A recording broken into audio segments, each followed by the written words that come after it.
अब तक आपने सुना होगा कि प्रेमी से धोखा मिलने के बाद प्रेमिका थाने पहुंचती है और प्रेमी पर शादी का झांसा देकर इज्जत लूटने का आरोप लगा देती है।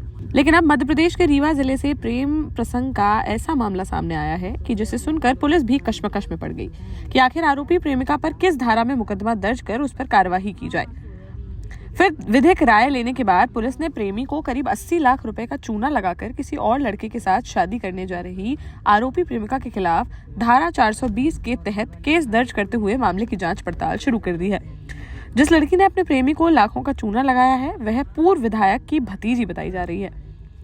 जी हाँ, रीवा के आजाद नगर में रहने वाले विवेक शुक्ला की कहानी सुनकर पुलिस की तरह आप भी हैरान रह जाएंगे। जहाँ विवेक ने बीते रोज अमहिया थाने में एक शिकायत दर्ज कराई जिसमें उसने बताया कि वह अपनी प्रेमिका के साथ करीब 3 साल 6 महीने से रिलेशनशिप में था।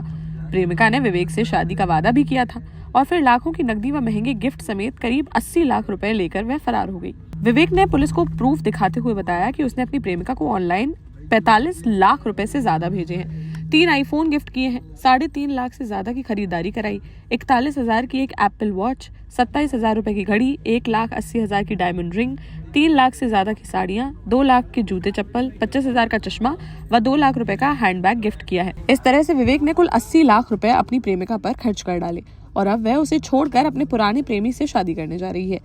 आरोपी युवती बसपा से विधायक रह चुके एक राजनेता के बड़े भाई की बेटी बताई जा रही है, जिस कारण युवक का कहना है कि उसे लगातार धमकाया जा रहा है और राजनीतिक षड्यंत्र के तहत इस मामले को दबाने का प्रयास किया जा रहा है।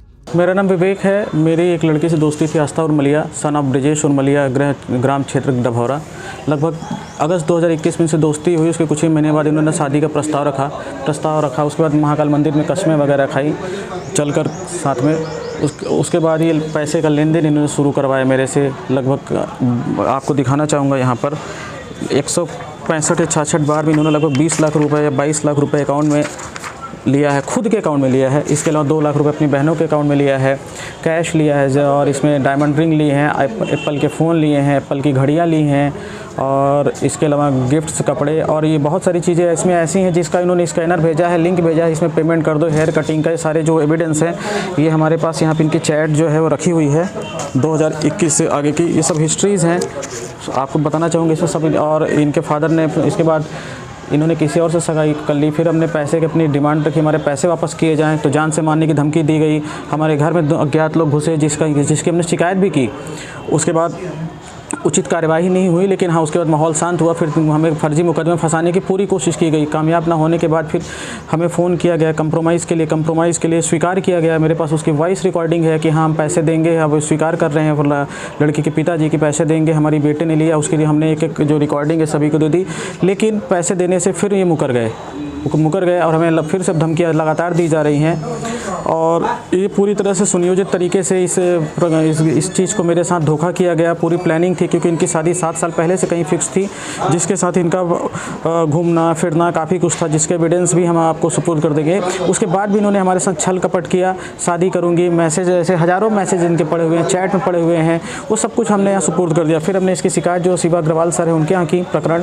फिर उसके बाद हमने SP को दिया, CSP को दिया। CSP ऑफिस में हमने हमारा कथन हुआ, हमने 522 पेज का सबूत दिया है, जिसको जांच में सब कुछ सही पाया गया है। लेकिन अभी तक दोषियों पे कार्यवाही नहीं हो रही। इसमें राजनीतिक षड्यंत्र भी किया जा रहा है। कुछ लोग हैं जो इस प्रकरण को दबाना चाहते हैं राजनीतिक षड्यंत्र के माध्यम से, लेकिन हमारा मानना है कि इसमें न्याय मिलेगा। SP सर ने इस मामलों को गंभीरता से संज्ञान में ले लिया है। जल्द से जल्द इसमें दोषियों की कार्यवाही भी होगी, गिरफ्तारी भी होगी। ज़्यादा दिन ये दूर अब नहीं रह सकते हैं। और सबसे बड़ी चीज़ मैं ये कहना चाहूँगा कि एक लड़के से छोटी सी गलती होती है तो उसको कितनी बड़ी सज़ा मिलती है, उसके परिवार को सज़ा मिलती है। लड़के के ऊपर शोषण का आरोप लगता है, लेकिन यहाँ एक लड़के का शोषण हुआ है। सारे सबूत लड़के के खिलाफ जा चुके हैं, हज़ारों पेज के सबूत हैं जो जांच में सही पाए गए हैं। यहाँ भी हर एक देख रहा है, लोग अधिकारी देख चुके हैं। लेकिन अब ये देखना है कि कब तक कार्यवाही नहीं होगी। लड़की कहाँ का रहने वाली, जान पहचान कैसे? लड़की एक किसी दोस्त के माध्यम से जान पहचान हुई थी। मैंने अभी बताया कि उसका नाम आस्था उर्मलिया है, डभौरा क्षेत्र की हैं। डभौरा थाना क्षेत्र के अंतर्गत उनका आता है। आपसे कब से बात हो रही है? अगस्त 2021 से हमारे संपर्क में है, लगातार बात होती थी। उसकी कॉल हिस्ट्री सब कुछ हमने यहाँ सुपुर्द कर दिया है। ये उनके माता पिता भी जानते थे? नहीं, उनके माता पिता मुझे नहीं लगते जानते थे, उनकी बहनें जानते थे क्योंकि उन्होंने बहनों के अकाउंट में भी 2 लाख रुपए लिए हैं। बहनों के साथ वो लगभग मिलने जुलने आती रहती थी। उनकी बुआ जी को पता थी सारी चीज़ें। लड़की मतलब बोली थी कि मैं शादी करूँगी। जी लड़की बोली थी शादी करेंगे। जी हाँ, उसके हज़ारों मैसेज पड़े हुए हैं जो कि हम यहाँ दे चुके हैं। तो क्या चाहते हैं आप? मैं चाहता हूँ इसमें मेरे साथ न्याय किया जाए। नाम बता दीजिए। विवेक शुक्ला। इधर जब पुलिस के सामने इस तरह का पहला मामला सामने आया तो पुलिस भी चकरा गई कि आखिर ऐसे में आरोपी प्रेमिका पर किस तरह की कार्रवाई की जाए। एक्सटॉर्शन का वैसे नहीं बोल सकते। एक फरियादी है विवेक शुक्ला, उनके द्वारा एक शिकायत की गई है कि एक लड़की द्वारा उनसे पैसे वगैरह वो देते रहे लगातार, उनके अकाउंट में भी देते रहे और कुछ गिफ्ट्स वगैरह भी उनको लगातार देते रहे और आपसी रजामंदी से थे, उनके बीच में बातचीत वगैरह थी और अब उस लड़की की शादी कहीं और हो रही है। तो ये करीब इन्होंने इसमें करीब कई लाख रुपए ट्रांजैक्शन पैसे भी दिए हैं और कुछ लाखों के गिफ्ट्स भी इन्होंने इनको दिए हैं, तो करीब 50 लाख के ऊपर वो अमाउंट आ रहा है। तो ऐसा उन्होंने पूरा प्रूफ दिया हम लोग को और अपना कथन और वक्तव्य भी उसमें दिया है।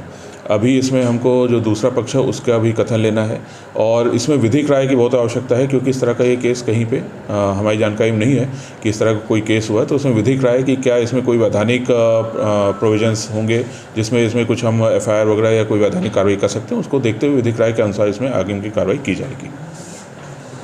सर, फरियादी का कहना है कि कई बार थाने के चक्कर लगाए लेकिन संबंधित थाना प्रभारी द्वारा जो है FIR नहीं दर्ज की गई। जैसा मैं बोला कि ये इस तरह का कोई ऐसा हमारे पास केस पहले नहीं आया है और विधिक राय इम्पॉर्टेंट है, ना ही हमारे पास कोई ऐसी FIR पहले की है, क्योंकि कई सारी चीज़ होती हैं वो क्लियर कट धाराओं में उल्लिखित होती हैं कि इस तरह का होगा तो हम 420 मानेंगे, इस तरह का होगा तो हम 376 मानेंगे। तो जो ये केस है या शादी का झांसा मानेंगे, उसमें भी जब किसी महिला या बच्ची की तरफ से हमारे पास आता है तो उसमें भी एक डेफिनेशन होती है उस चीज़ की। अब इसको धोखाधड़ी की श्रेणी में माना जाएगा कि नहीं माना जाएगा, वो पूरी हमको विधिक राय के अनुसार ही और जो कथन अनुसार है उसके आधार पर हम उसको निर्णय ले पाएंगे। उसमें सर, आवेदक का कहना लगातार जान से मारने की धमकी मिली। मैंने उनसे कहा प्रूफ आप मुझे दें कि ऐसा कुछ हुआ है तो मुझे बताएं और तो उसमें भी हम कार्रवाई करें। फिलहाल विधिक राय लेने के बाद पुलिस ने अब आरोपी प्रेमिका के खिलाफ 420 का मुकदमा दर्ज करते हुए मामले की गंभीरता से जांच पड़ताल शुरू कर दी है।